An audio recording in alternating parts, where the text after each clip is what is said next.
Hey guys, welcome back to the Gyan ki Garibi YouTube channel. दरअसल Indian space research organisation ने 12 अगस्त 2021 को सुबह 5:43 पर सतीश धवन अंतरिक्ष केंद्र के द्वितीय प्रमोशन मंच से GSLV Mark II संस्करण इस्तेमाल करके EOS-03 सैटेलाइट को प्रक्षेपित किया था। ये प्रक्षेपण इस बहुमुखी देश के लिए काफ़ी कारगर साबित होना था, क्योंकि ये जो प्रक्षेपण था, इस प्रक्षेपण में EOS-03 सैटेलाइट को प्रक्षेपित किया था। यानी कि ये एक भू अवलोकन सैटेलाइट थी जो भूमध्य रेखा से 36,000 किलोमीटर ऊपर जाने वाली थी, यानी कि जियो स्टेशनरी ऑर्बिट में जाने वाली थी। तो इसी वीडियो में आज हम चर्चा करेंगे कि ये जो प्रक्षेपण था ये असफल क्यों हुआ। तो चलिए शुरू करते हैं। दरअसल देखो, जब प्रथम चरण सफल हुआ, मतलब जब प्रथम चरण का अलगाव हुआ, प्रथम चरण का सेपरेशन के बाद द्वितीय चरण का प्रज्वलन हुआ।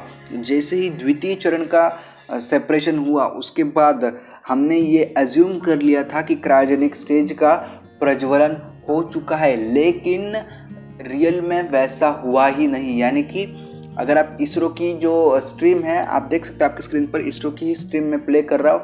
इसरो के स्ट्रीम में जो अरेंज ऑपरेशंस डायरेक्टर हैं, उन्होंने कहा कि क्रायोजेनिक स्टेज का जो प्रज्वलन है, यानी कि क्रायोजेनिक स्टेज का जो इग्निशन है वो हो चुका है।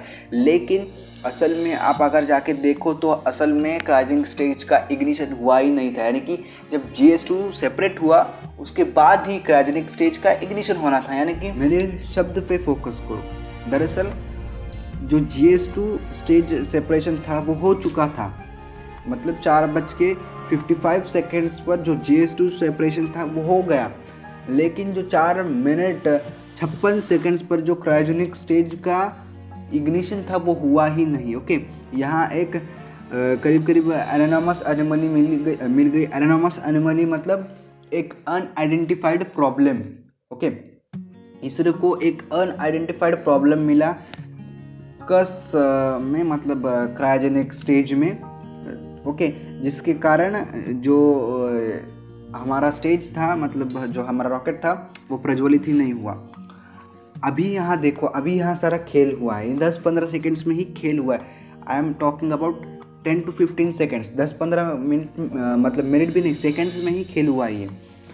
4:56 पे स्टेज इग्नाइट ही नहीं हुआ। उसके बाद इग्निशन न होने के कारण वो जो स्टेज था वो स्पिन होने लगा। ओके, इग्निशन न होने के कारण जो स्टेज था वो स्पिन होने लगा, क्योंकि आपको पता है जब हम सेपरेट करते हैं स्टेजेस तो आपको एक रेट्रो रॉकेट लगता है। ओके,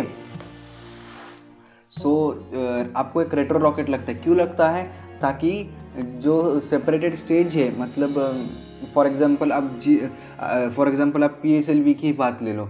अगर PSLV का फर्स्ट स्टेज सेपरेट हो रहा है सेकंड स्टेज से, तो फर्स्ट स्टेज तो सेपरेट होगा, लेकिन अब सेकंड स्टेज को एक झटका बैठेगा उस फर्स्ट स्टेज, मतलब सेपरेशन का, तो वो झटका नहीं बैठना चाहिए, इसीलिए रेट्रो रॉकेट इस्तेमाल किए जाते हैं। ओके, लेकिन PSLV में इसका उल्टा है। PSLV हॉट स्टेजिंग करता है। हॉट स्टेजिंग मतलब क्या? स्टेज सेपरेट होने से पहले ही सेपरेट मतलब इंजन फायर करने लगता है।